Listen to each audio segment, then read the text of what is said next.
Welcome, everybody, to Legendarium Green Team. You've heard it first. We're back. The Robin Hobb trifecta is Woo! back with the Rain Wild Chronicles, everybody's favorite Robin Hobb work. And with me today is Sean, or Black Diamond, We're so back. Hest's #1 fan, Kyptan, Oh, hi everybody. and I am Yetti Beats. And boys, we did it. Sean brought up before we started, the last time we recorded was May 2023. And people didn't think we'd be back. They thought we were dead and buried. Kip, what's the reason you came back to Hobb? You didn't want to, but you came back eventually. Well, I've read 57 books in between Fool's Fate and this, not Oh my counting God. Terra Ignota rereads. So that's like 90 if we count So who those. knows? Who knows? The number's lost. But I feel like I recovered, and people started talking about Hobb too much in the Discord, and I needed to know what they were talking about. It's been blown up. Yeah, that's true. It's weirdly like the Rain Wilds brought everyone together for some reason. Everyone's like, yeah, we all need to read this at the same time. Yeah. I think including us three, it's like 10 people almost that are reading at the same time. It's been fun, but now I've been locked behind the conversation after the first book, and I need to get going. That's a hard stop you pulled, especially because they're shorter too. You know, it's Mhm. not like they're big and you Oh, got like shorter? You mean like this one doesn't abruptly end in the middle of the story? yes. Well, a Hobb specialty, not properly ending things, I guess. I can get behind that as an author trademark. That was kind of like for me when I took a break after Tawny Man. I think I'm with you, Sean. What'd you say? You took like a 1.5 year break? Yeah. Yeah. And that's kind of where I was. And I was like excited to get into Rain Wilds, even though I knew like the consensus is that this is the weakest of her books. Pretty sure. But like at that point I was like, any little bit I'm like want to savoring until that last trilogy. So I was like, I don't even care if they're bad, they're good. We're just getting more of this world in some fashion. I knew that. Mhm. On rereading though, and we'll just open this can of worms now. Here we go. You know, I didn't love it my first time when I read it. In fact, I gave it 2 out of 5 stars. I was looking back at some comments. There were some negative comments, and after this reread and looking at those comments, I don't think they were fair. I don't know where my headspace is at, but I don't agree with my prior assessment. This is at least a 4-star book for me. And like any true Hobb sicko, this is just like par for the course. Like it's good Hobb stuff. There's like the thematic differences between this and the other works are there, and some of the character work's different, but yeah, no, it's good. You gave Rhythm of War 5 stars, but this 2 stars. I'll never forgive you. I gave Rhythm of War 4 stars, and then 3, and then 4. Now this is also a 4. Yeah, only the attempted difficulty on Rhythm of War keeps it in the 4-star range for me. Fair. But that's even more true about Wind and Truth. But How dare you? The half nature of this book absolutely prevents me from giving it 5 stars. But overall, what'd you think, Kip, I guess, and like being back with Hobb? The entire book, I felt like, okay, this is an introduction. When is it going to get started? When is It doesn't. I was like, okay, 50%. I feel like some things are maybe happening. No, 70%. Okay, some things are happening.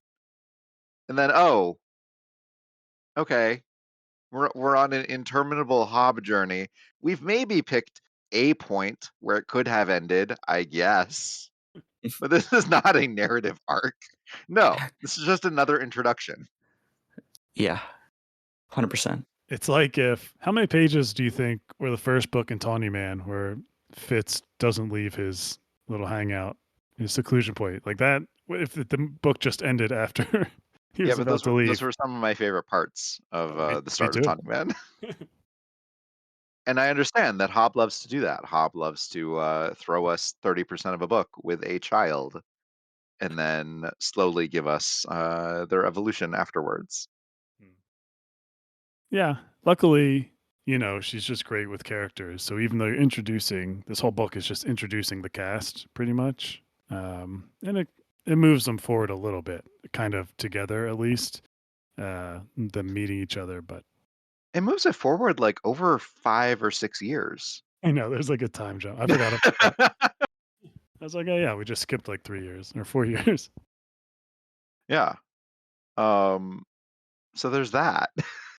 Between like she went to Tawny Man, this, and then the last trilogy, like what was the impetus in writing this? She just didn't want to keep writing Fitz. So she's like, I need something to bridge that gap.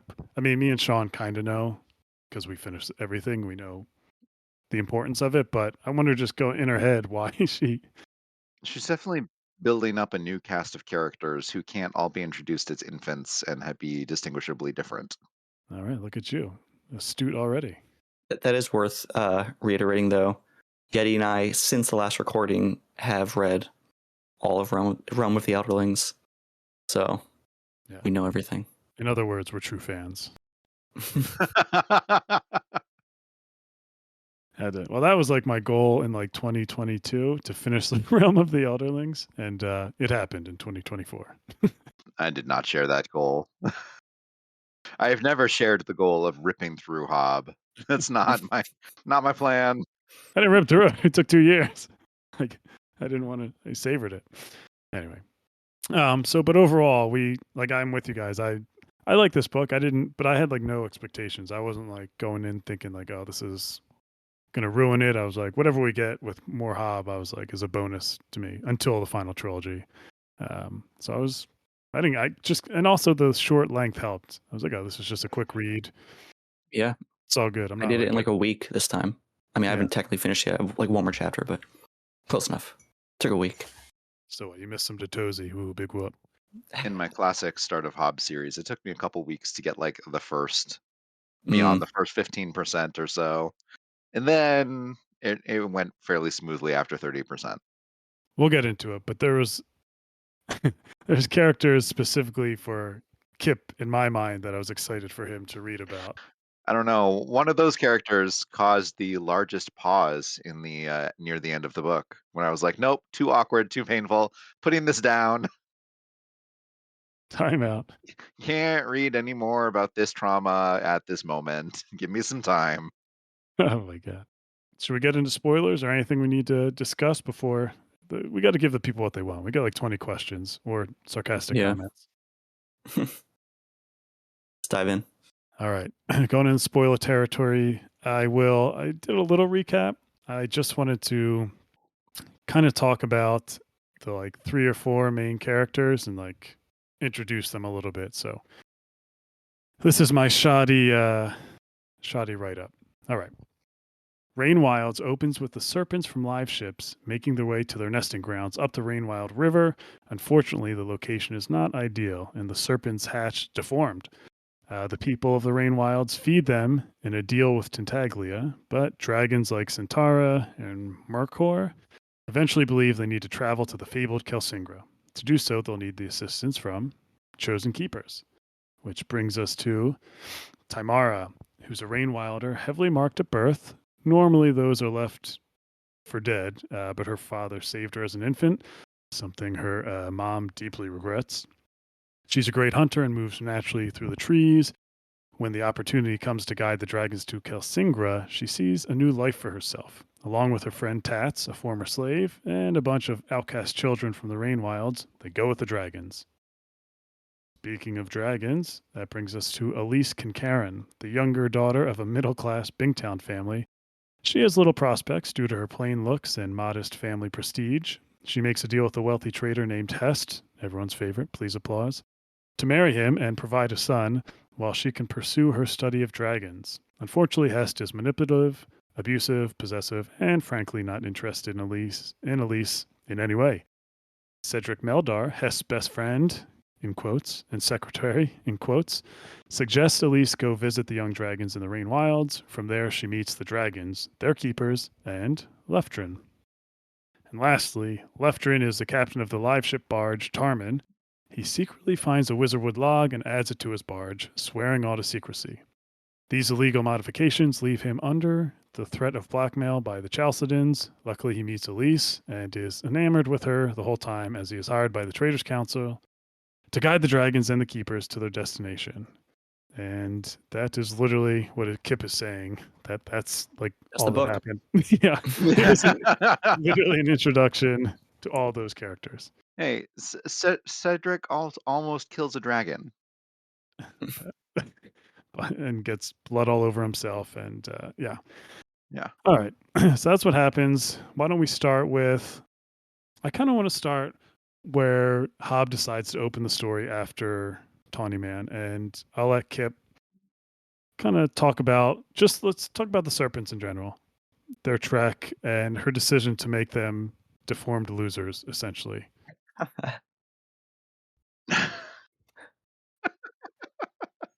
Well, they are. I mean, but what did you think, Kip, just in general, having dragons like that? Like, that's really the impetus of this story. And, like, if you think about Back to the Fool, like, his whole goal is to have dragons in the world again. And that kind of, at the end of Tawny Man, we thought that was, like, set in stone. But now... This is a very Hobb way to do it. So, yes, we have dragons back in the world. However, they are stunted, misshapen things who are irate, mind controlling, and being tended to by a bunch of children who are woefully underprepared and under equipped to deal with them in a number which is also understaffed. So we gotta hopefully watch not too many of these things die as they make their way towards Kelsingra, which, by the way, Kelsingra, that fountain of silver metal, liquid metal, I was like, oh, this is important the first time it was mentioned. It sounds really cool. And then it was mentioned like 5 more times in a row. It's like, oh, extremely important thing in Kelsingra, possibly the most or only important thing in Kelsingra. I guess this is going to be important. You might be right. I just wish I'd been able to figure that out a little bit intuitively and not had it thrown in my face repeatedly. You would have preferred it to kind of like Hobb like make it sit at the back of your mind, and then like... I thought Hobb was better at that. Yeah, gotcha. She knew it took you a while to read these. She wanted to, No. That was in like 1 chapter. It felt like it was just... And then we got a flashback and we saw what it did to a dragon. And so maybe, I don't know, maybe it's going to heal all of these dragons, but this is not Dragonflight. This is not McCaffrey and the Dragon Riders of Pern.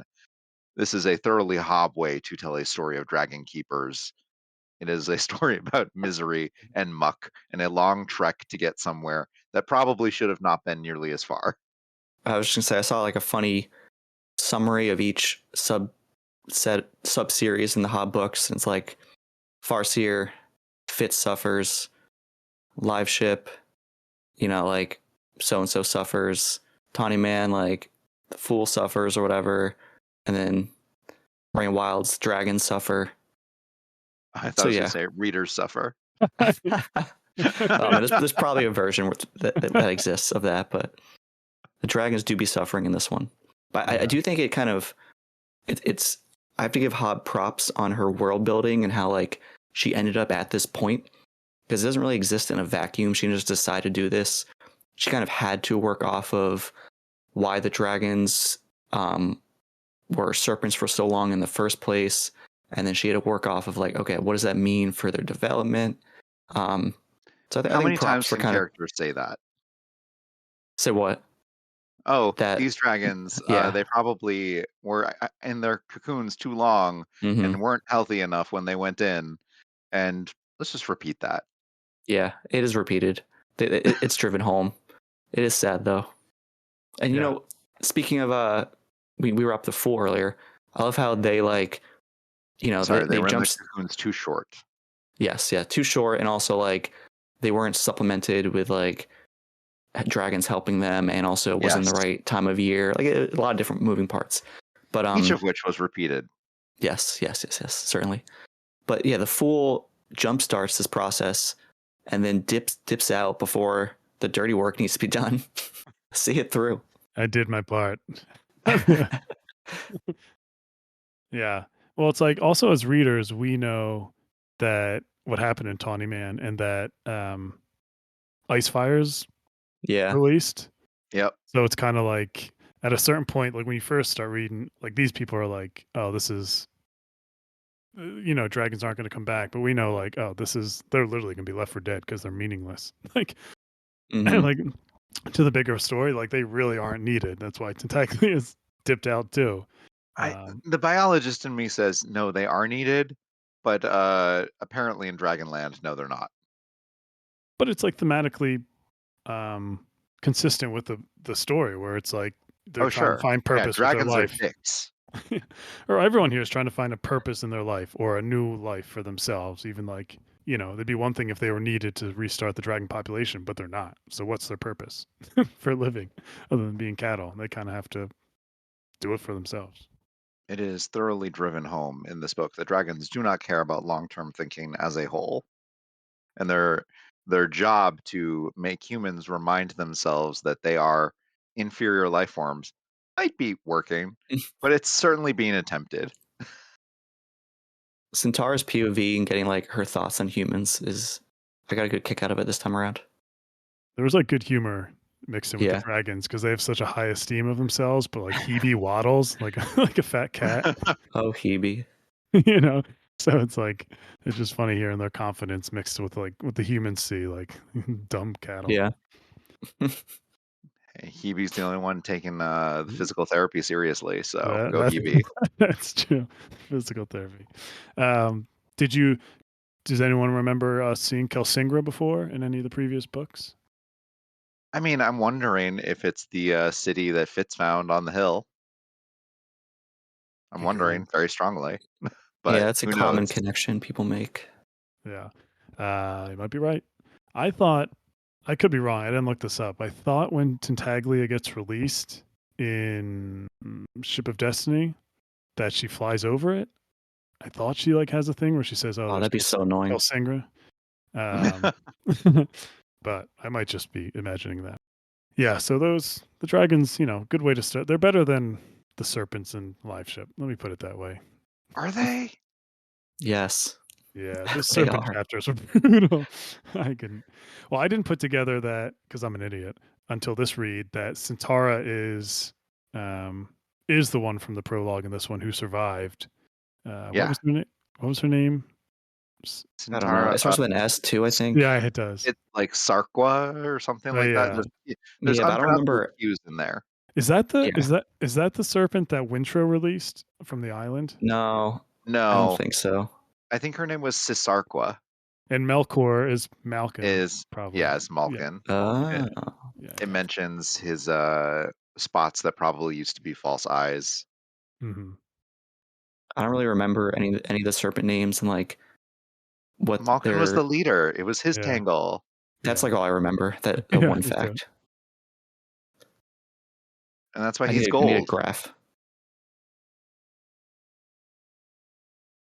All right, let's get to, Sean, who do you want to talk about next? It probably makes the most sense to talk about either Thymara or Elise first, because other characters kind of get interwoven with them after the fact. I'd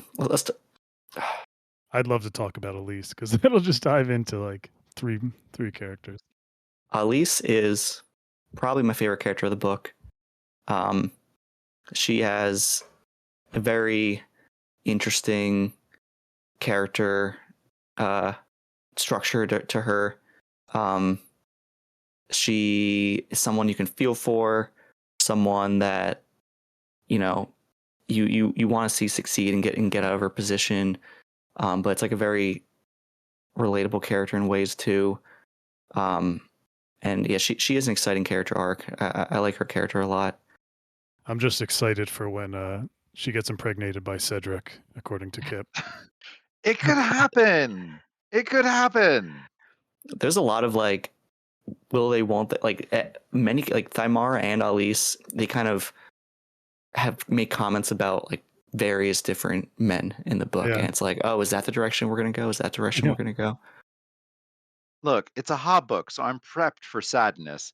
And one of the sadder things to me is this lovely trope of gay men being pressured into straight sex to conform to culture, and then having accidental pregnancies with their forced marriage partners or whatever, affair partner in this case. But I was wondering if like Hest wasn't doing it, so maybe he'd delegate to Cedric. Oh my god. As he delegates everything to Cedric.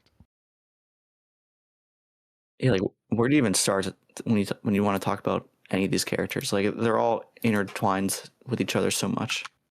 Yeah, with like Elise, I love the aspect of she's just one of the characters in this book who are unhappy with their life. Like her parents are kind of dirtbags too, where they don't think much of her because she's like plain looking, doesn't have much to offer. And like when Hest comes courting, they're like, "Oh, you got to take it. I mean, you're not going to get better." Like, which is just like a terrible thing to say to a child. I'm fully waiting for her to be disowned by her family with an illegitimate child. Fully waiting. Whose child? Yeah, that's the question. That is the question. Is it going to be Cedric? Is it going to be Leftrin? Is it going to be Greft? God. I think that last one might be the saddest. Like, because, so like she has a contract with Hest, a marriage contract to have a child with him, and she can study dragons for as long as she wants.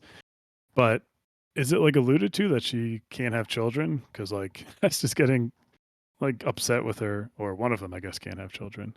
That she's not It getting takes pregnant. two, as Cedric tries to say.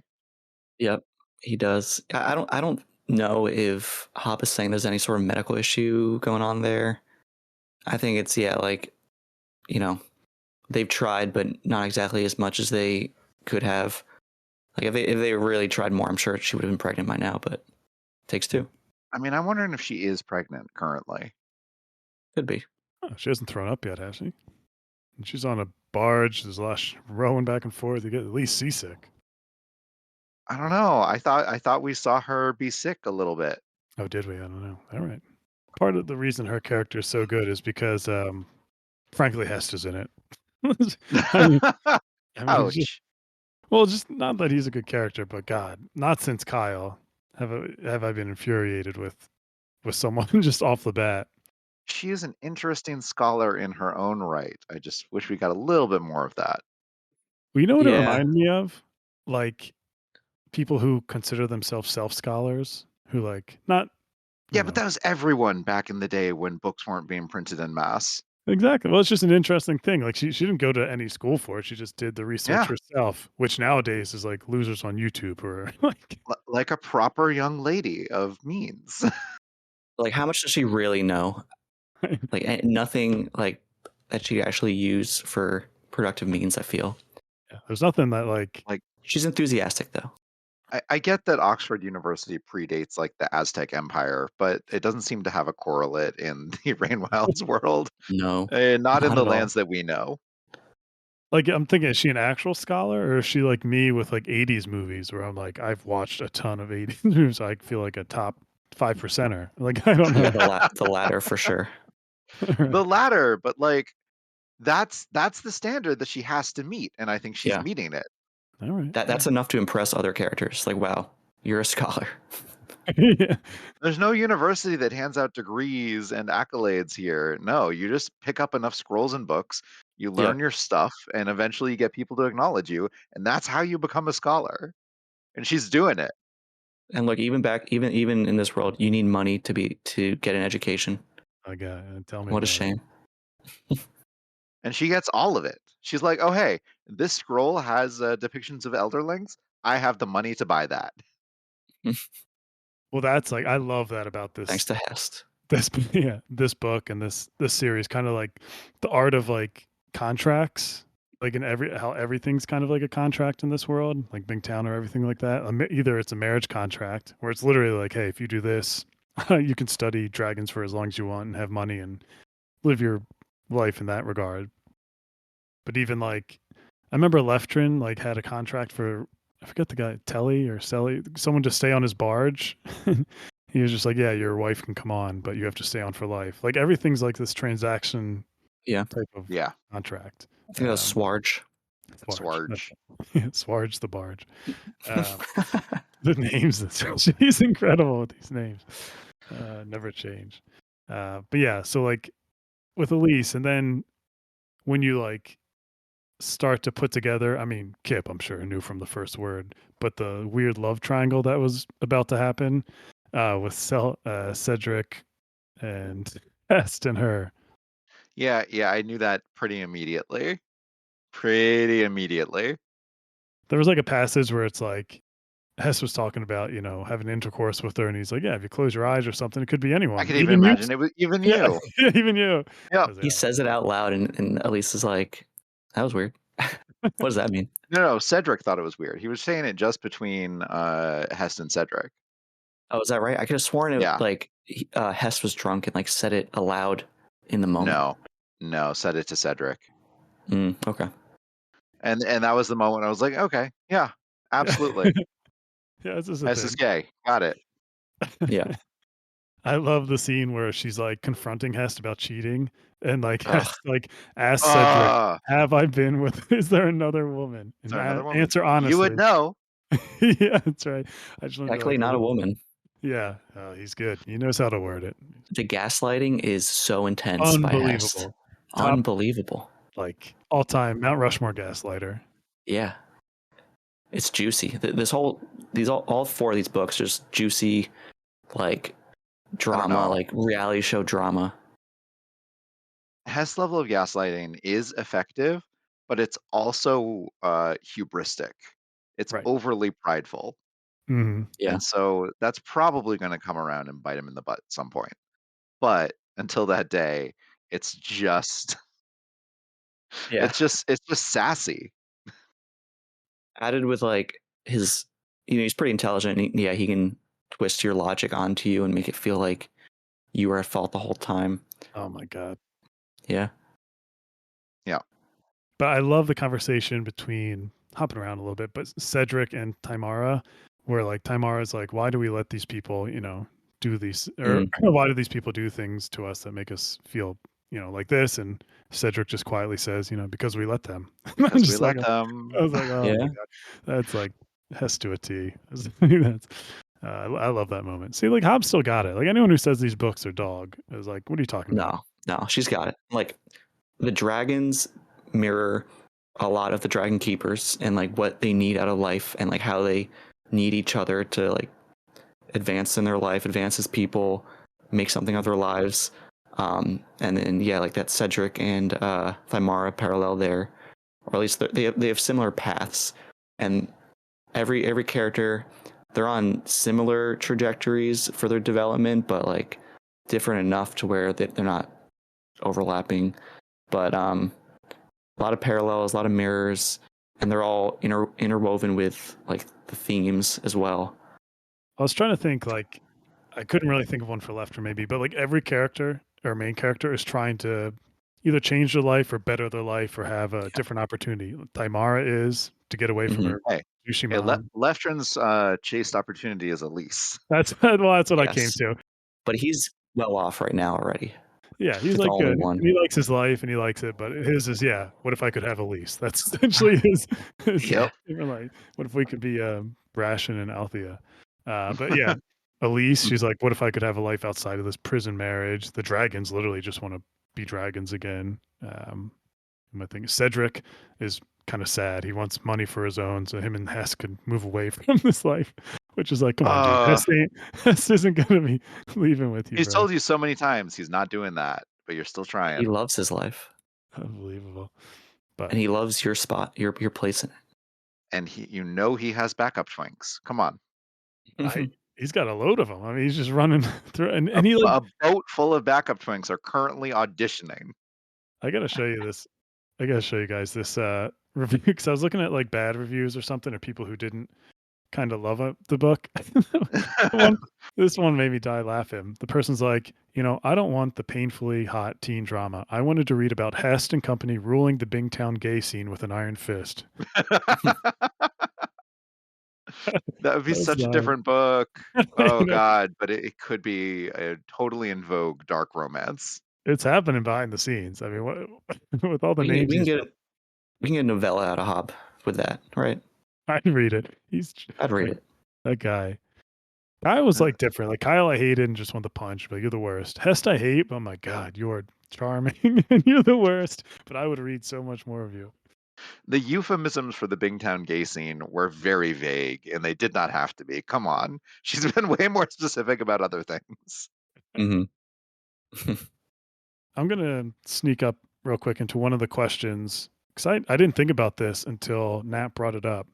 But what did we think about like Hobbs' essentially first gay characters? And she said she does not count the Fool for, I don't know, some sort of reasons. For some sort of reason, yeah. I don't know because I think that's kind of a big character, and I also catalyst sexuality is a very different thing. I don't know. There's always an argument for that. Unless we want to say Burke and Fitz's dad behind the scenes, but I mean that's a theory for another day. Everyone with the wit. Yeah, I didn't even put that together. That's like the first actual. I don't remember enough to fact check that. It's probably true. I mean, it's for certain the only one we get major viewpoint from. Yeah. That isn't Fitz. Yeah. or Althea, depending on how you want to count her. Oh yeah, wasn't there a lesbian couple in Live Ships? And Paragon, depending on how you want to count him. Yeah. It's highly implied that there's at least a lesbian couple in Live Ships. Yeah. I forget who they were, but there definitely was one. Amber's friend. It starts with J, right? Oh, Jack? Yeah, Jack. That's true. I don't think I've seen her with anyone. But yeah, this is the first POV we get, and God, I love it. It's juicy.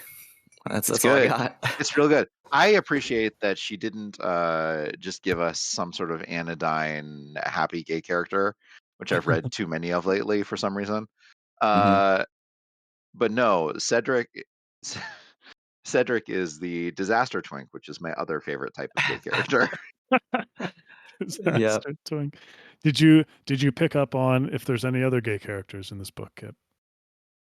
Other than the ones that Cedric is super jealous of? Yes, Sean and I know, but if it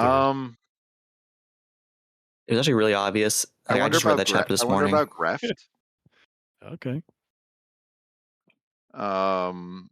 You'll find out next book. Yeah, I guess I'll find out. Geez, who? It's like, yeah, if you know, it's like so obvious when it happens, but yeah. Yeah, reread, you're like, oh yeah, duh. I mean, I try not to judge the kids too quickly. Well, that's like, I guess we'll talk about the keepers. I was thinking because, all right, so we have all the keepers who go with the dragons and everything, and the commonality is they're all outcasts. They're either heavily marked or I guess Tats is the only slave that went with them. But I didn't realize like they're young. Like I think Tamara is supposed to be like 11 or something. No. Well, she was 11 like the first chapter. Oh, and so now she's like 14. She's like 16, I think. Okay, right. 15, 16. So that makes sense. Because there's a lot of blossoming horniness and or sexuality between them. Another big theme, if you want to call it a theme. Well, and also like rules. Everyone hates Greft, but I like him as a character because he's like, hey, like all the like Tamara has this idea of how things should be because of how she was raised. Like they can't procreate because their lifespan's too short or whatever. Like it's not allowed. And Greft's like, dude, we're going to a magical, fictional place or whatever. We can do. Dude, we're turning into Elderlings. We're about to have the longest lifespans of everybody. Come on. Yeah. He's like, so it's like in a point. He's like, he has a point. Like you got to drop those rules that really are irrelevant. Yeah. But also he's doing it for selfish means. I mean. Yeah, but he's right though. And like she's like for some reason wants to right follow sometimes. Them. Yeah, no, yeah. As Tat says, if I'm going off to make new rules for a place, I don't think my first one will be me first. Yeah. But there is like it reminded me of like the Kyle and Althea stuff, where it's like Kyle's a dick, and the way he's saying stuff is like harsh and mean, but to an extent, he's right about Althea in a lot of ways. And I felt that with Tymara in some cases. Mm. Ooh, is it little Hunter Boy? Is it Davy who's still in the Navy? No comments. What are you reading the chapters right now? No, I'm remembering my notes. That was one of my other guesses back when I was first introduced to him. What did Lefton say? Make sure he stays away from Elise or something. And Carson's like, you don't have to That worry won't about be a that. problem. Yeah. Yeah, you don't have to worry about that. As he helps Cedric up. Yeah. Davy, who's still in the Navy. I'm excited to see more from Still in him. the Navy. That's a good one.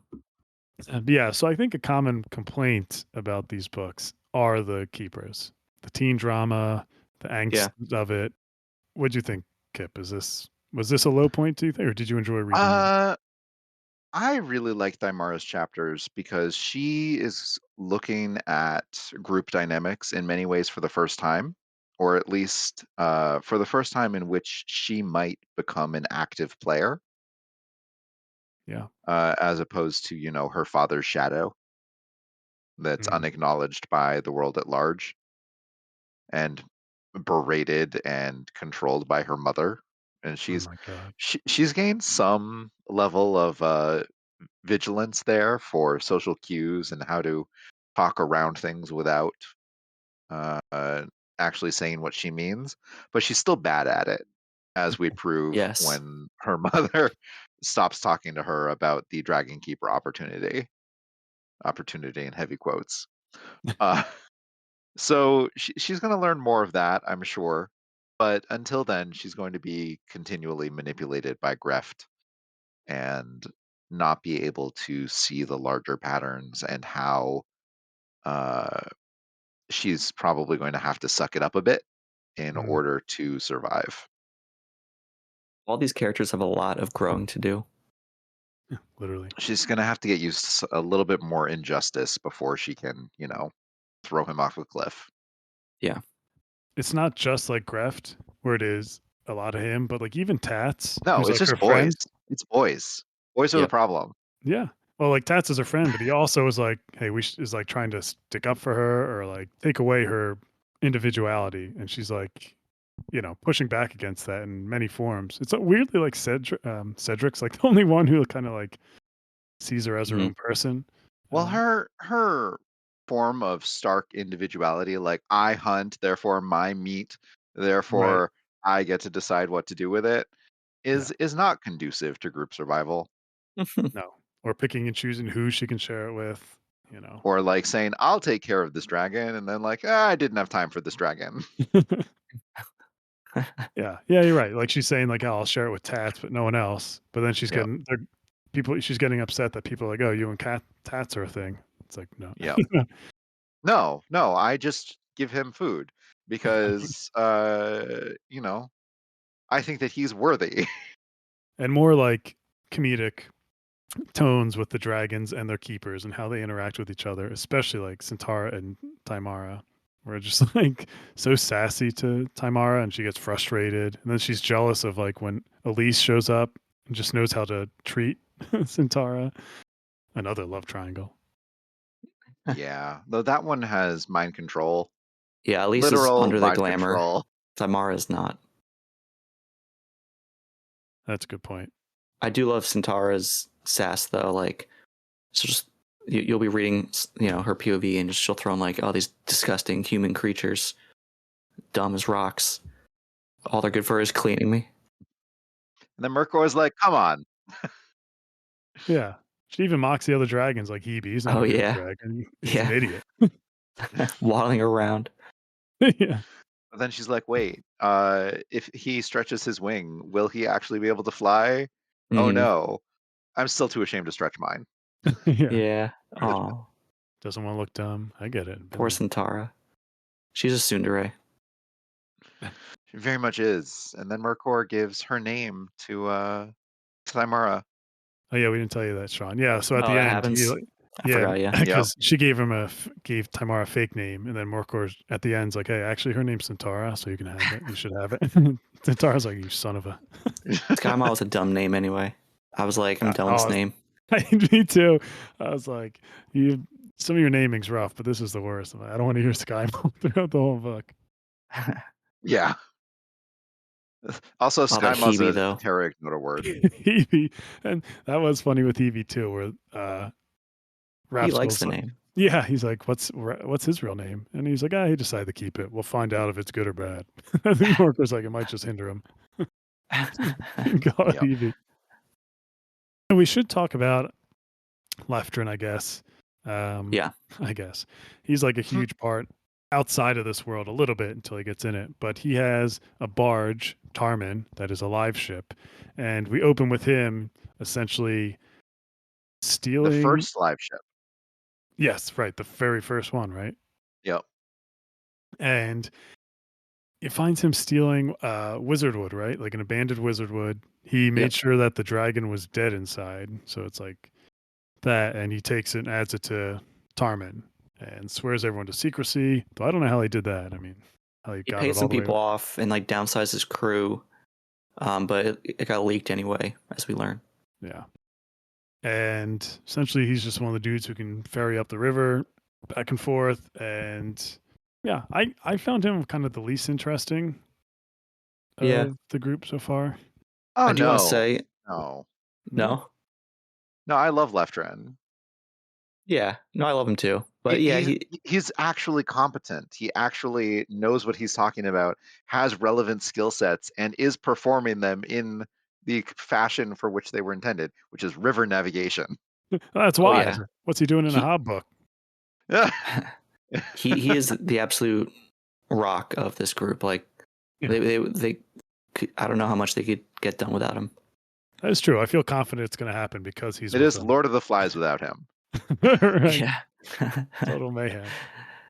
It is Jane in the Jungle without him. Yeah.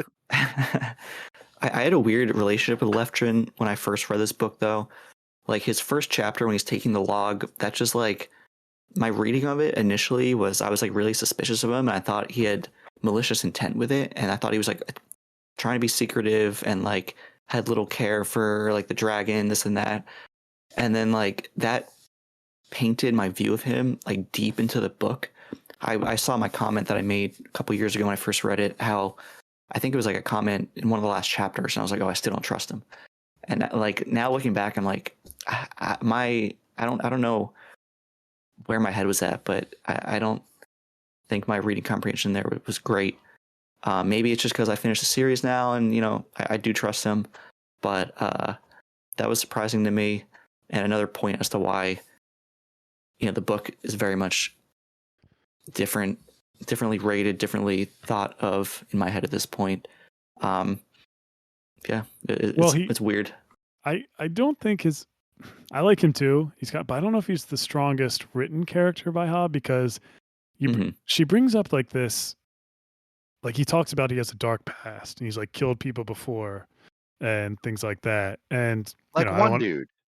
Yeah. But we'll talk about more when we finish the series, but it's not like, I wish there was more. I feel like a lot of stuff that was brought up was kind of just left there. Like she was still figuring out the character in this book. Like even the Wizardwood stuff, like that's kind of a morally great decision to steal that and use it for yourself, for your own ship instead of, I don't know, whatever. It's not like he's giving it back to the dragons. Yeah. Which is to be eaten. But I don't know if there's any consequence. Like I feel like he was just like, oh, I just wanted to make sure Tarman, he had a live ship that had a little tail that wagged and, eyes. It's incrementalism. Yeah, Kip, do you know exactly it's an extremely incremental crime. I do not know exactly what was done. This is the first I'm hearing of a tail. Yeah, he has that little flapper on the back of his. I think the tail was always there. It's like a little turtle tail. Oh, so what was done with the Wizardwood then? It just gave him eyes and like. I know, but I don't think Kip more knows. Efficient bottom. That's all I know. Yeah. Okay. Like they don't really need to pilot him. I don't think we found it in this book, but we do find out. If he has legs now, that would be hilarious. I don't know. Stay tuned. But yeah, I wish he was just like more morally gray. Like, and she Yeah. sets up for that stuff. And then, like you said, at the end of the book or going forward, just feels like he's just a sturdy rock, good, solid dude. Like, he's just good to Elise. It's like, too good to be true. He is like if Brashen was older, already had the boat, didn't have the girl, and had to get the girl. But also, like, Brashen would make mistakes. And wasn't with, addicted to drugs. yeah, he was Yes. a pirate life, drugs. He'd also say some like mean things to Althea about, and after the whole Kenneth thing. Like, he had See, major flaws. that's the thing I love about Leftrin is that so far, I don't think he's made a verifiable mistake. No, that's what I'm saying. He's too perfect. Not a single one. Yeah. Other than not immediately throwing a suspected agent overboard. Yeah. Though he's under threat, he's under some very serious extortion. Yeah, it's a stressful situation. But he's very competent with that too. He's on it. He knows about it. Like you said, he pointed out that Jess. He's like, that guy's not right. Yeah. This guy can do everything. It's like, oh, well, watch that one. Cedric tries to guilt him into hanging out with Elise, and he just tells Cedric off. And he's like, nothing happened. Don't worry about yourself. The hypocrisy. Like, Cedric, you yes, you are cheating, or participating in the cheating. What's it called when Adultery. Adultery, that's the word I'm looking for. You are actively participating in that, keeping it secret from your close friend with whom you're traveling with at the moment, and you're berating them for flirting. Yeah. Which maybe and you're planning to elope with their husband. Yeah, run away with him to some island. Yeah, after you murder a dragon with the proceeds from some murdered dragons. Yeah, I mean that's why. Like, I think Kieran asked who's like the worst character, and it's like, oh, it's an easy battle. I think you're alluding to like Greft or Hest. I'm like, I don't know. Cedric's like, he's got a great case. Well, Cedric now has a dragon living inside of his head and is about to come in for some moral brainwashing. So we're gonna see how that works. But honestly, my how is that question worded? Least favorite, worst character? Worst character. Who was the worst character so far? Who was the best? Well, yeah, the character I dislike though the most, like I just find them reprehensible, is honestly Thymara's mom. More than Hest, more than Cedric. Like, she just has no redeeming qualities. And the depth also just isn't there. It's just like she exists to be evil parent. Yeah, total scumbag. I was going to say her too. I mean, I would every That's time all the she depth talked. you needed. Yeah, for sure. Yeah, it says a lot about her life. Thymara's. Yeah. And also, like you said, she has a good dad. I mean, to an extent, but I would put that mom in the place. Like, you need to shut the F up. This is our daughter. Like, I'd like a little more sticking up from him, and maybe a threat of divorce. I don't know how that works in this world. But I don't know. I don't know if that happens in this world. But so I was like thinking, once she's gone, are they going to have a happy life together? I mean, I guess. Also, I think that if he divorced her, she'd die. Yeah. Sure. He wouldn't be able to eat. Well, he can still give food for the town. And she'd have to move back to the upper canopy, into the, what do they call those cells? Oh yeah, the bird cages or whatever. But that like goes to a question. I think Nat said it. Like, how do we think of like the Rain Wilds as a setting? Oh, Wombat said that. How do we feel about the Rain Wild society? Rushed. I don't know. I thought. I mean, I'm trying to picture it. So they all live in canopies above the water and trees. Yep. They all live in these magically giant trees and their upper extensions. Yeah, there's tree bridges, tree elevators. Get like a few descriptions of neighborhoods real fast in one section. And that's basically it. What's the capital? Treehog? Is that what it's called? Like, yeah, Treehog. Where's Kasserek? Where's that? Is that like the middle ground on the way there? Because they stop there right before they get there. It's at the new site that they discovered in live ships. Right. Yep. Okay. Does it go from south to north? Bingtown, Treehog, Kasserek? No. Yes. Other way. Yes. Oh, it does? Yep. I thought it goes Bingtown, then Kasric is Kasric. north of Trehog. Oh, it is. Who lives there other than Kim Uh, the Keeper? the Dragon Keepers and some people excavating the new ruins. It's Gotcha. like the newest Rain Wild city. I see. So that's where they went. Gotcha. All A right. couple hours by rope bridge and zip line. Imagine if Trehog was called Treylog. So close. I mean, take it up with the queen. I wish we got more of like, and we got a little bit through the bird, Detozi and Eric, but like how they mixed up the Rain Wild people, the slaves, the three, what do they call the three ships? Three People? ships people. Yep. Yeah, because they're all intertwined now after the events of Live Ships, and just how that kind of worked itself out in that whole society now. Other than in Bingtown. there's just discrimination, pretty much. That's a separate N.K. Jemisin or Octavia Butler series. Indeed. Oh, it would have been cool. That'd be a good one too. All we get from it is the two bird keepers like being kind of prejudiced against like slaves and three ship people. Yeah. Being jerks and talking about peas. And I have to wonder if the peas are actually code for something. They brought up a lot. These letters, so I will stand by a comment I made when I first read the book that the letters are not good in Dragon Keeper, but they kind of land, they end up landing. Yep. I'm a fan of them. I was ready to come in here with a hot take saying they're trash, and I think they should be removed from. But like last night, I just reread all of them, like just them, and I'm like, oh, this is pretty juicy. I was like, I like this. If I were Elise, I would love if I could keep a copy of the first one that called her a dragon scholar from Bingtown. Known dragon scholar. Yeah, so I wrote like down what they so yeah, prejudice against the tattooed three ships. The one thing they said was Selden went on an adventure to find Tintaglia because she just pieced out. Another one Their was new hubby. Yeah, that's right. Keeper Kim, when she confronted Eric and Detozi, and she said like, "Hey, you guys can't be slipping like personal information in here in the message." And then Detozi like, gets all set. Yeah, he gets so offended and like goes off on it. How dare you think we would do such a thing? And then she like writes back like, "Chill, dude. I'm just like looking out for like I'm just giving you a warning. Like it's no big deal." I love that. It was so funny. And then the final one was kind of like, yeah, Lisa's father looking for information about this contract she signed with Leftrin. Mm-hmm. And peas and stuff about better feeding their birds, getting better stock. And there's a marriage proposal in there, I think, of the guy's like nephew. Oh yeah. These pigeon keepers are not the most socially adept people in the world, I gather. They're bird brained. because when they finally write that missive to Keeper Kim, I think it's Detozi who does this. Yeah.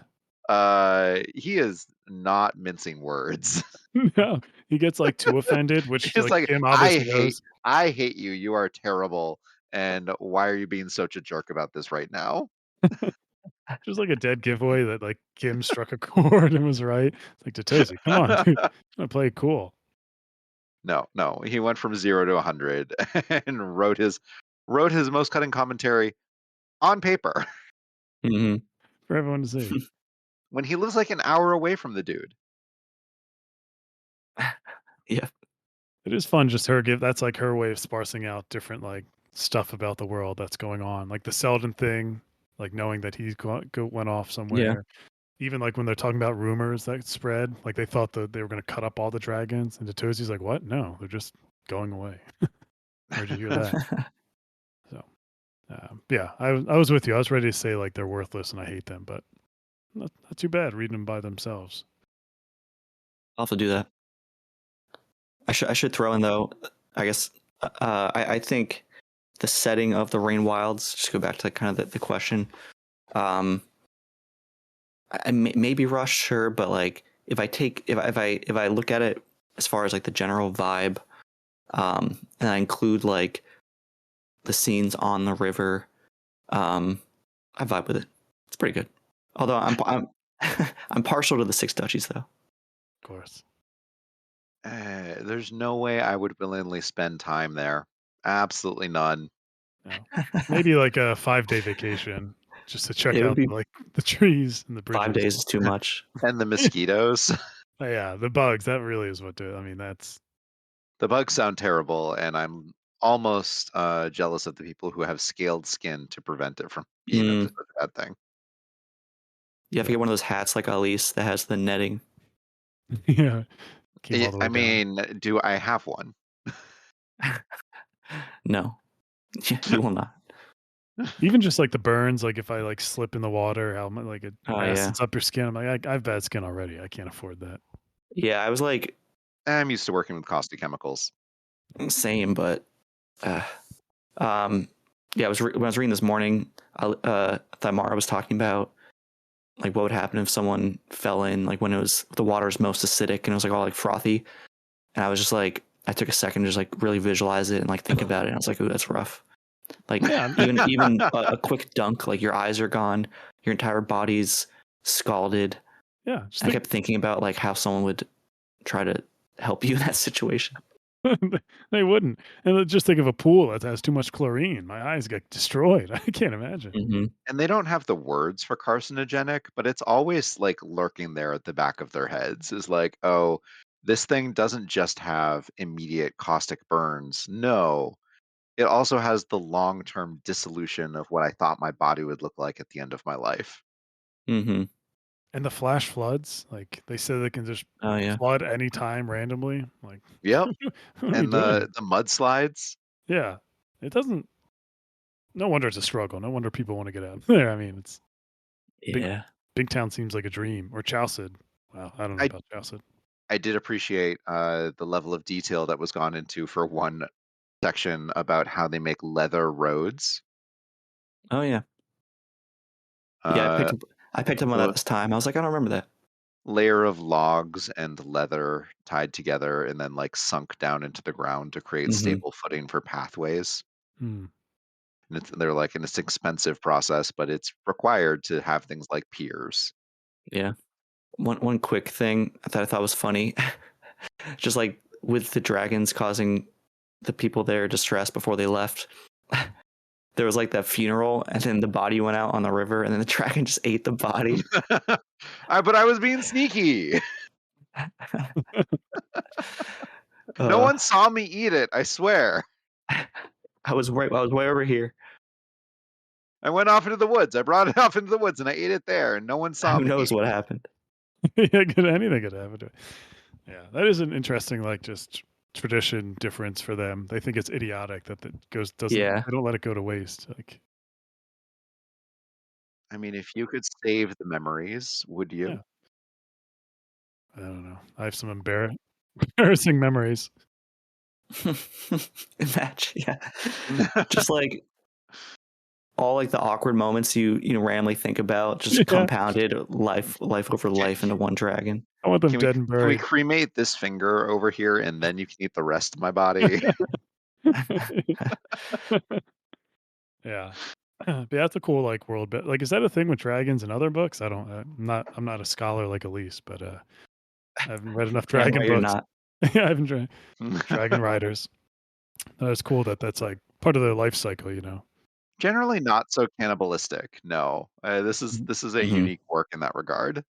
Yeah. Though the concept of poison blood dragons. memory is definitely more common. Yeah. And chemical memory does exist, right? You can like train a leech to solve a maze and then blend that leech and feed it to other leeches and then they know how to solve the maze. Oh. Wow. Look at that. Pretty cool. Hip science corner. Can you do that with mice or just leeches? Just leeches. Okay. All right. What character or what questions didn't we get to? Did you want to talk about the pacing? I mean, Kip touched on it in the beginning, but did it affect your enjoyment? Wombat was. I entered this book with the intention to give Robin Hobb whatever space she desired. And so I tried not to let it affect my enjoyment too much. I did get 10% into this and I felt like I was 2% into it. And I was like, what's going on here? Little did you know. It's only the beginning. If it was longer, I would have had a problem, but it was such a short book that I'm like, It was relatively short. Yeah. So I didn't particularly care, but I was like, okay, yeah, I can tell why this one's a quartet now. hmm. She maybe could have combined the first two though, right? Like, I don't know. I heard that she absolutely Yeah, could have, and like it was yeah. her publisher who wanted to split them up. So Mm. I heard there was supposed to be like a duology or something. Could have been that too. Could have been that. Yeah, I think the first time I read it, the pacing probably affected me. But I don't know. I just after 3 years, I'm just maybe it's partly that I'm more okay with this, even though I've always been okay with it as a Hobb fan. But it could also be that I know generally the full arc of these books. But it is objectively true that this book is like entirely an introduction. You get introduced to the characters, and their life situations. You get introduced to kind of like the seeds are planted for their character growth. You kind of see how they all are related to each other, and then they get introduced to each other. Like the characters physically get introduced to each other, and then they start the trip. Like it's all just starts, introductions and starts, which is okay, because it's all thematically consistent, good character work, and all that. But it affects my enjoyment in that I cannot give it 5 stars. Yeah. Just can't. But I can give it 4 stars. Yeah, I think I gave Yeah. it 4 stars too. no way is this qualifying for 5 stars. No. Yeah. But also no way is it qualifying for 3 in my mind. Yeah. It's a good man. I don't think you've given what, like one book 5 stars, Kip? Out of the Hobb books? Yeah. Yeah, I think so far maybe just Fool's Fate. Yeah, I'm pretty stingy with it. This is fair. I keep forgetting we've never done Farseer. It's kind of funny. I know. Maybe one day. After we finish all of them, right, to go back, the retread. I think I gave Ship of Destiny like a 4.5, 4.9, something like that. The Althea stuff. But The end room. I think I liked Mad Ship more in the end. I was thinking that too. All right, we have a bunch of like character stuff. So Chesky asked, what's the worst character so far? Who's the best? Nat asked, on a scale of 1 to 10, rate the character's awfulness by awfulness. Well, we'll just say, who did you enjoy reading the most? Like, who was the POV you were most locked in with? Elise. And then Cedric. Yeah. Same. Yeah. Should I go with the grain? Taimara was up there for me just because like I really enjoyed her stuff with her dad. Like I talked about that quote beforehand where it's like her dad was like, you never regret keeping you or things like that. And she's like, does a child have to feel Yeah. feel I good liked about literally existing? all of the POVs. I want to make that clear. I liked them all. Nice. But even the bird keepers? Even the bird keepers. I had Alright. fun with them. Yeah. Datozi, Eric, and Kim. Yeah, of course. And what's his name's little cousin or whatever. Rayall. Their nephew. Yeah. Starts hanging out with a bad crew. But then comes around, turns a corner. Yeah, of course. Again, it's like we're keeping up with their little drama. Their little like weird. It reminded me of Fitz's adopted son. Hap. Yeah. Reminded me of like Hap's little arc in Tawny Man. Same. I was all for that one. Who's the most awful character in this book? Amara's mom. Hest. It's Hest. I'm gonna get. I mean, let's talk about Hest a little bit. Like, the sexual abuse stuff is like rough. I mean, we have 2 of them where they're like, that was tough to read. Like, and Hobb knows what she's doing with these scenes, which is, scary to think about. But the one with Elise on their wedding night, or after their wedding night, or Elise. Yeah. Yep. Not ideal. And then and the way that Cedric shakes when she is like there's many ways to lay hands on a woman besides hitting her. Yeah. And Cedric's like, oh no, I don't want to think about Hest doing to her what he does to me. Yeah. He's like, I like it.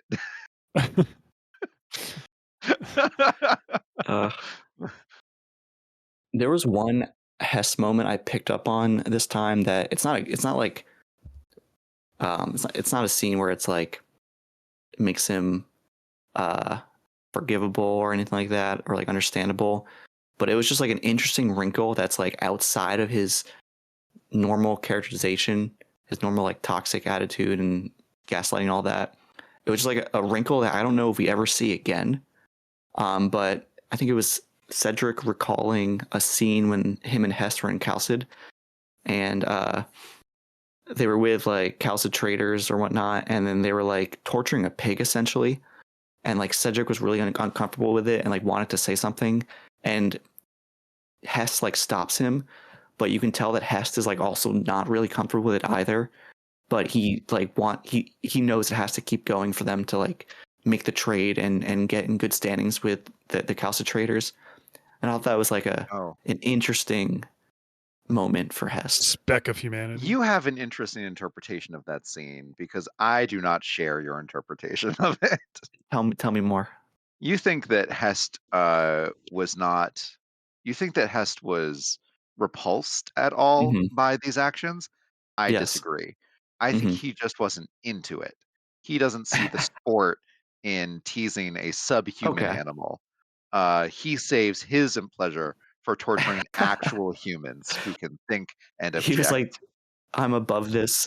I do worse things. That is exactly how I think Hest was responding to that. I think either way you interpret it, I still find it interesting in like the same way. But yeah, I got you. He's like, this is boring BS, but if we don't play along, they're going to think that we're weak. I don't know. I don't think it's that dark, that in that much in that direction, but that is 100% my reading. Yeah, no, that's fair. There was like one, like half of a sentence that made me think, made me interpret it the way I am. I'll try to pull it after we record, but that's disinterest and disdain, yes, those are there, but disgust for the act, not present. Well, there was like when Cedric was getting introduced to all that, he was like, pushing away from it. And Hest had like an interesting tidbit where he's like, we're traders.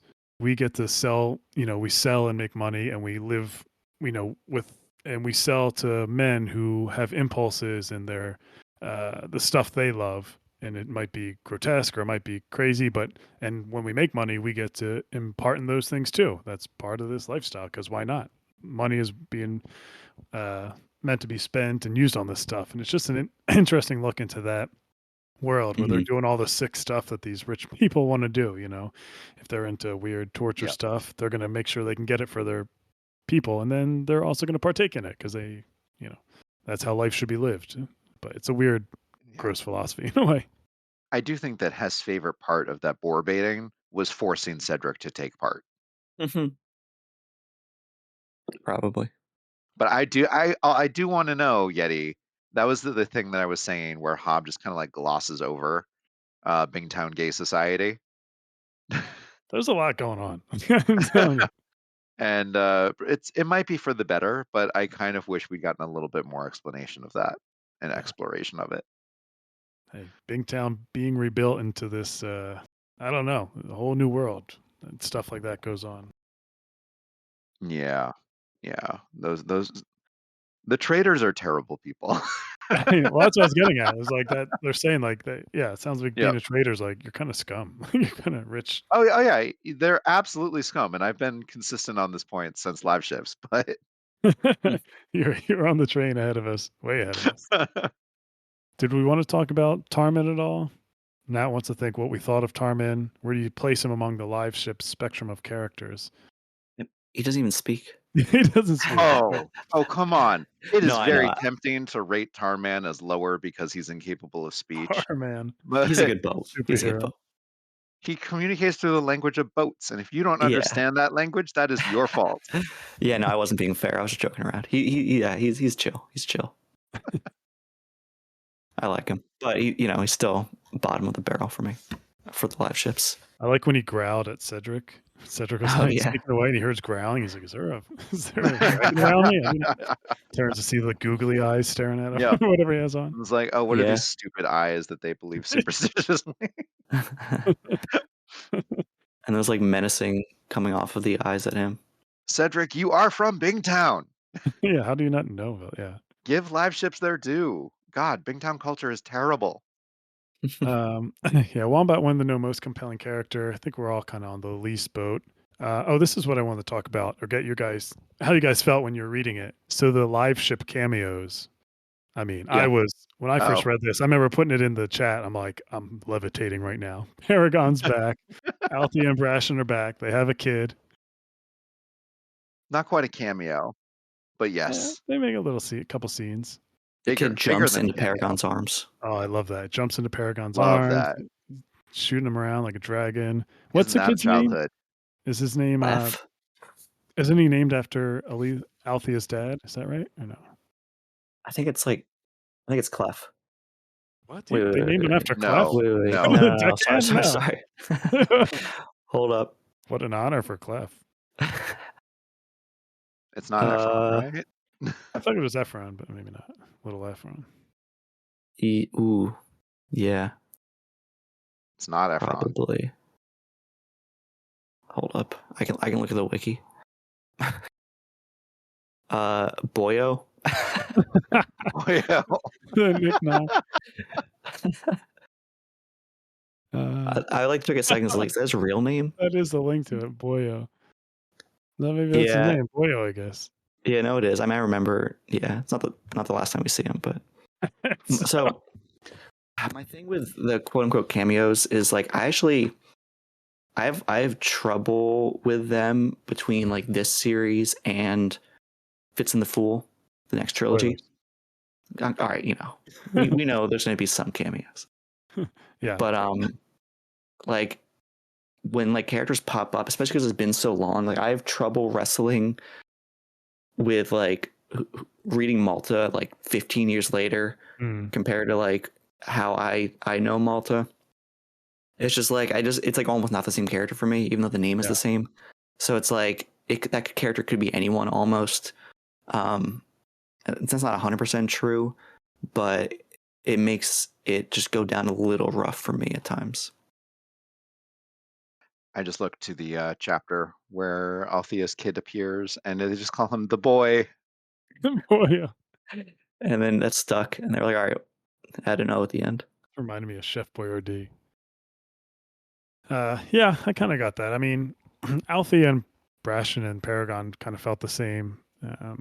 Malta, I can see, is different. She's like, her and Rain are like these elderling king and queens. Yes. I think so, like the first ones. I like this quote from Althea when they're talking about memories, and she says, some memories are best left undisturbed. Sometimes if you forget something, it's because it's better forgotten. And I'm like, yikes. We know what that's about. Yikes, indeed. Yikes, indeed. That was, that's like for people who, if they skip live ship, you're like, you're not going to get that. Yeah. Probably for the best. I was thinking about that too. Like if I gave someone like just these books, like I thought these books would really vibe with them. I was like, all right, just read Rain Wild series. That's it. Yeah. I wonder how that would go. I think that would be a mean thing to do to someone. Read the lowest rated Hobb books. I do think that these books scratch a different itch, and maybe that itch is more prevalent for someone than a lot of other people. Yeah. I like seeing Paragon. He was one of my favorite characters. To see that he hasn't changed. Yeah. That was nice. Where he's like still getting upset about, but also his like total disdain for the dragons. He's like, they're not dragons, no more than I am. He's like, they're losers. Like, oh man. Yeah. Paragon's chapter is really good. And when she was like, Elise, it was nice Elise getting to talk to him and saying that you don't hold a grudge or anything about what they did and making you into a live ship. And he's kind of like, what good is that? What's done is done. They're dead. Yeah. Can't get anything back. But she was really poking the bear though. So much that the Althea had to come up and like, can you stop talking to my ship? Yeah. But like even before that, like he was still answering like without anger, but I was like, there were some things that she said that he answered plainly that I thought was like, wow, that's a little much. Yeah. Well, she's a scholar. She's a scholar. Nitty-gritty. Yeah. I mean, come on. Why hasn't she been talking to more live ships? Yeah. She lives in frickin' Bingtown. Right. They're dragons too. Oh, I have a note in here to make fun of Discord user NDSR for this. He said, Dragon Keeper 3. Wow, I'm very on the fence about Hest Finnbach. I kind of immediately adore him, but also kind of off-putting. It's a real thing he said, NDSR. I mean, when he's like framing the contract with Alice, you know, that moment and before, he seems like mostly fine. Like he's like reasonable, but like immediately after the contract is finalized, like as of the wedding day and on, he's like reprehensible. Well, even when he goes back to tell Cedric how it went, you're like, oh, this guy's kind of scummy. Yeah, you're right. Yeah. I was not on board with him from pretty much the jump. Mm-hmm. It's like, don't do it, Elise. Too good to be true. Don't do it, Elise. Come on, you're better than this. You are better than this. It's funny that, like, she thinks she's so kind of like modestly physically looking, like kind of, I don't know, freckles or whatever. Because she has freckles and red hair. I know. But like when she walks onto Also known as Tarmin, my type. when she walks onto Tarmin, like left turn, like turns into Jim Carrey in The Mask with his tongue Yeah. rolling out. I was so annoyed when it was her wedding day and like her mom makes her cake on so much of the dumb like powder to cover her freckles. Yeah. And then she's like, "You look so pale." It's like, oh my God. Parents in this F book, off. awful. The parents are terrible. Their parents, Tamara's parents. There's not a single group of parents in this book except for Althea and Brashen who are good. Yeah. Like Cedric's parents were terrible. Yep.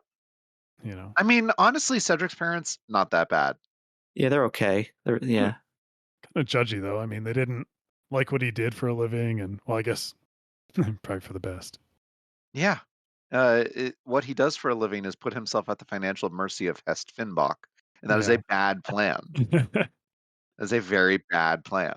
All right, so they were right for the wrong reasons. I think his dad was just wanted him to do something manly or something. Yeah, their prejudice against their son only wanting to do clean things, a little relatable. But them not accepting his job as a secretary and like high paid financial aid, that's BS. Yeah. That's trader pride. And I'm sorry, but these traders do not apparently have enough jobs for people who want to just keep accounts. What is this world? What do they care? He's making good money. What is this world where a man who wants to go into commerce cannot find support from his trading family? And like for all the people that live in wherever Thamara were growing up, like most people can just go out and like get food for their family, and like that's all they got to do. That's all they got to do. Rain Wild There's no taxes. They seem some form of communist. Yeah, I think so. A little bit communist. Yeah, the economics there are swept under the rug a bit. I like don't understand some of it, but it's okay. Hobb is not an economic author, and any attempt to do otherwise should not be believed. I think we covered most of it, unless there's anything else you guys want to talk about. I do. I think obviously we want to finish with Kip and more of his asinine predictions, but is there anything we missed we didn't touch on, that the Chalcedons at all, the blackmail? I think we basically covered it. I mean, like we touched on every character, more or less. We didn't mention by name my least. We haven't mentioned how Hest loves the slave society of the Chalcedons and how that makes everything cheap. He's very pro slave labor. Again, another Kyle connection. Yeah. We haven't mentioned by name my least favorite character for the series, but I won't say who it is. Least favorite character. Is it is it one of the keepers? Yeah. Is it Greft's time? No. No? Okay. They haven't made it obvious in this book that they'll be my least favorite, but they end up my least favorite. Look, it's gotta be Rap School. Yeah, it's Rap School. Rapskull was one of the best breaths of fresh air and one of the best counterpoints to Thymara. Yeah, Because so I actually, Rapskull is yeah, so clearly neurodivergent, Yeah. but also so optimistic. I did take note how he foils Thymara in a lot of ways, and it's done well. But he goes like he still annoys me. But like this book actually I found mostly okay. Yeah, this book he's fine. It's talk about a journey for a character. I mean, yeah, he's annoying, but like he's also not wrong a lot of the time. Yeah. Agreed. He called out Centaura for being lazy and not trying to fly, making fun Yeah. of EB. And come on, his bond with his dragon is probably the strongest. Yeah, the most healthy, the most productive, the most like bi-directional. Mm-hmm. Which is important. Definitely not Greft and Kalos. Kalos just wants to like kill and eat everything. I'm more interested in our quiet, shy little preteen girl and Mercor. I know, what a I was gonna say combination. that. I love that combination. It's so funny. The big black dragon and like the 10-year-old girl.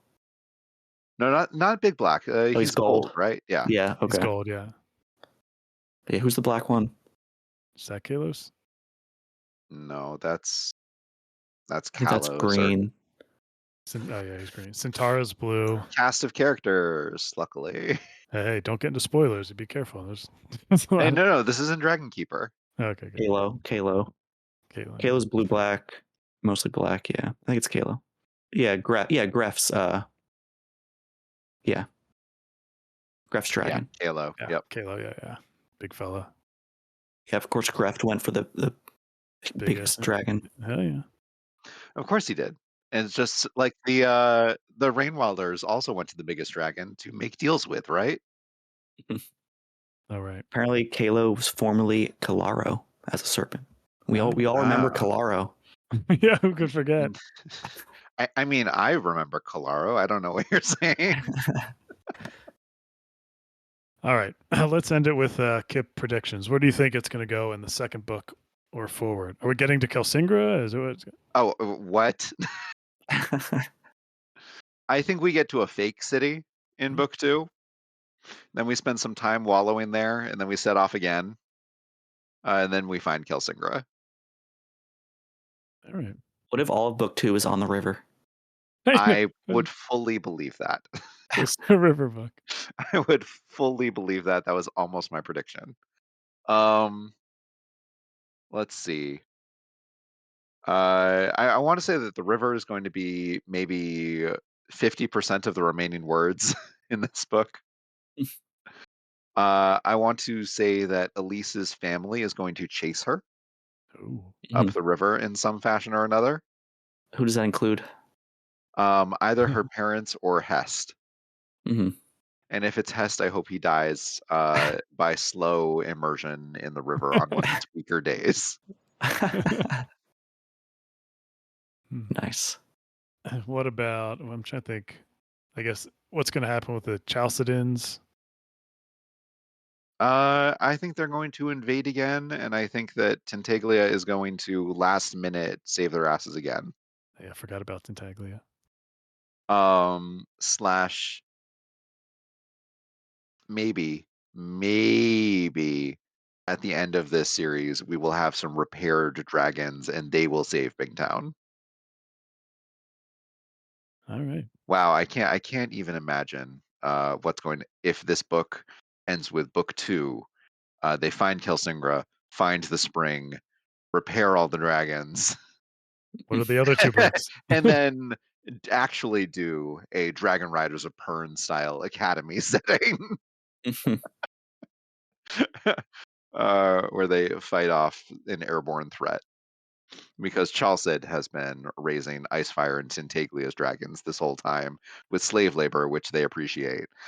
And they're going to have to fight legions of fully functional dragons made from Tintaglia and Icefire. Well, there you go. Look at that. You've been thinking this out. No, that's absolutely not going to happen. Sounds exactly like a Hobb book.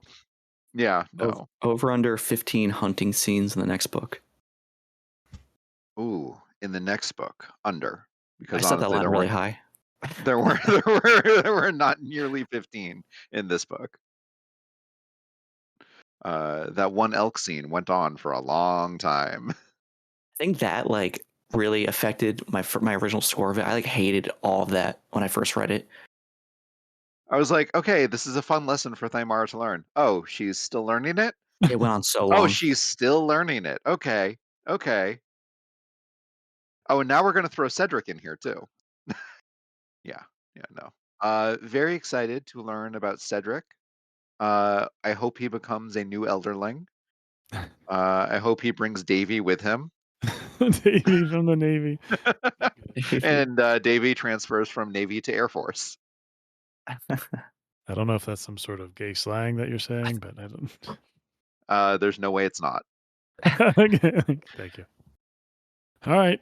Well, we did it, everyone. Yeah. Well, what's the next book called? Dragon. I don't know. All right. Book of Dragons. We'll do that one next. You're the experts here. I'm not reading ahead because Hobb titles are spoilers. It goes. I know the last two are City and Blood, but what's the second? I don't know. That's all right. Dragon River.